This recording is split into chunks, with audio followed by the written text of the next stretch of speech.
Good morning to all. నేను మీ Jaswanth FRTV నుంచి. ఈరోజు మన డిబేట్ వచ్చేసి ఆర్టికల్ 370 మీద ప్రభుత్వం ప్రత్యేక దృష్టి పెట్టింది. దీని వలన లాభ నష్టాలను గురించి ఇక్కడ మన స్టూడియోలో ఉన్నటువంటి నిపుణులు మరెందరో రాజకీయ నాయకులను అడిగి తెలుసుకుందాం. ముందుగా ఆర్టికల్ 370 ప్రాధాన్యత గురించి మన భాస్కర్ గారిని అడిగి తెలుసుకుందాం.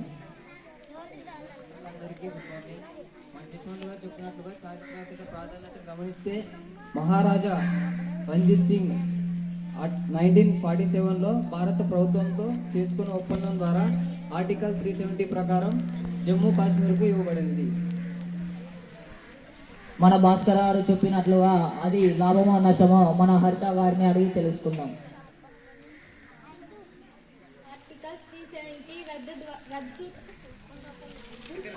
ఆర్టికల్ 370 రద్దు చేయడం మంచిదే. ఆర్టికల్ 370 రద్దు ద్వారా ఆ రాష్ట్ర స్వయం ప్రతిపత్తిని సంస్కృతి పరిరక్షణకు తొలగించినట్లుగా కొద్దిమంది భావించారు. ఇప్పుడు స్వయం ప్రతిపత్తి గురించి మన ధరణి గారు మాట్లాడతారు.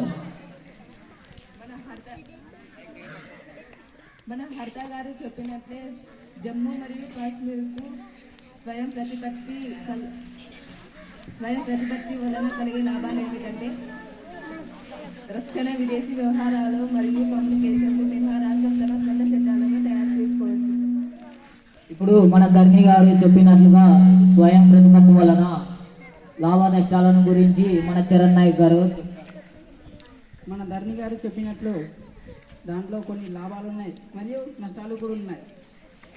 అటానమస్ వలన కాశ్మీర్ వాళ్ళు మేము భారతీయులం కాదేమో అని భావన పెరుగుతుంది. ఇప్పుడు ఆర్టికల్ 370 జమ్మూ కాశ్మీర్ ప్రత్యేక జెండా గురించి మన రూపా గారు మాట్లాడతారు.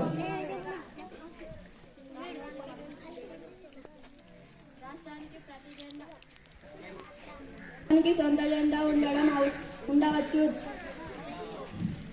రాష్ట్రానికి సొంత జెండా ఉండవచ్చు. దీనివల్ల ఆ ప్రాంతం యొక్క సంస్కృతి తెలుస్తుంది. స్పందిస్తూ మన లక్ష్మి గారు మాట్లాడతారు.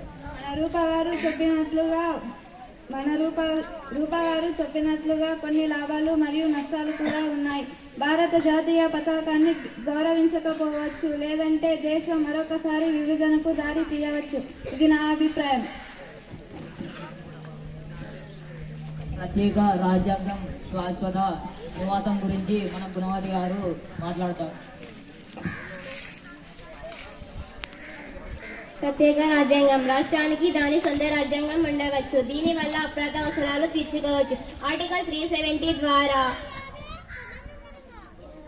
శాశ్వత నివాసానికి సంబంధించి రూపొందించుకోవచ్చు. ఇప్పుడు గుణవతి గారు చెప్పిన దానిపై స్పందిస్తూ శ్రేయాని గారు మాట్లాడతారు. గుణవతి గారు ఆర్టికల్ 370 వలన కాశ్మీర్ను పొందే శాశ్వత నివాసం హక్కును అయితే బాగా చెప్పారు. దాని వలన చాలా నష్టాలు కూడా ఉన్నాయి. కాశ్మీరేతలకు కాశ్మీర్లో ఇల్లు కొనడానికి ఉండడానికి అవకాశం ఉండదు. దీని వలన భారతీయత దెబ్బతింటుంది.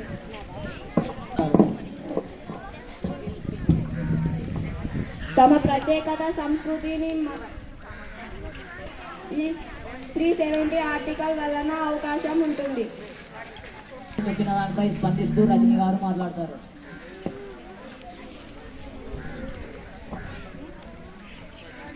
మన రూపా గారు చెప్పినట్లు ఆర్టికల్ 370 వల్ల ఆ ప్రాంత ప్రజలకు సంస్కృతి రక్షణ గురించి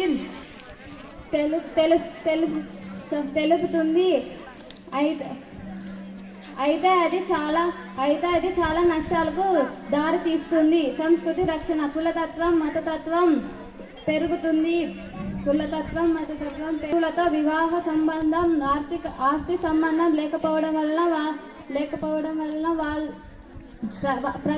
వారు ప్రత్యేక దేశానికి చెందిన పౌరులుగా భావిస్తారు. పాకిస్తాన్తో సంబంధాలు ఉండడం వలన ఉగ్రవాదం పెరిగిపోతుంది. మన దేశ చట్టాన్ని గౌరవించకపోవడం వలన భారతీయులమనే భావన పోతుంది.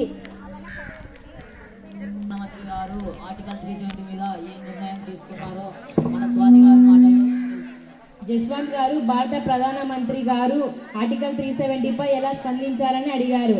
ఈ అంశంపై ఆగస్టు 5, 2019న భారత ప్రధానమంత్రి శ్రీ నరేంద్ర మోదీ గారు రాష్ట్రపతి ఉత్తర్వు ద్వారా ఆర్టికల్ 370ని రద్దు చేశారు.